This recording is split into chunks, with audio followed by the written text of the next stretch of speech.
בטורה תפסנו הרבה ערבים, אספנו אותם. גומו, קומו, הם קמו. הרג את כולם.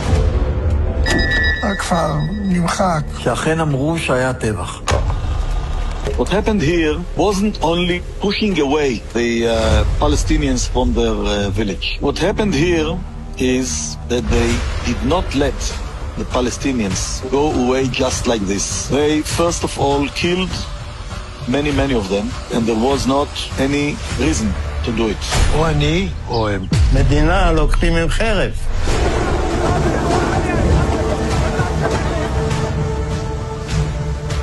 המדינה מתשווה. כמה עד עכשיו אנשים הרגת ככה? לא ספרתי. אני לא יכול לדעת בחיי. היה לי מקלע עם 250 כדורים. תראה, יריתי, נלחמתי כולם. אני לא יכול לספור. הרגנו בהם, בלי נקיפת מצפון. מצב נוראי, התעללו בהם ולקחו להם את איברי המין ותקעו להם בפיות. אחד אנס שם איזה ילדה בת 16, משהו כזה.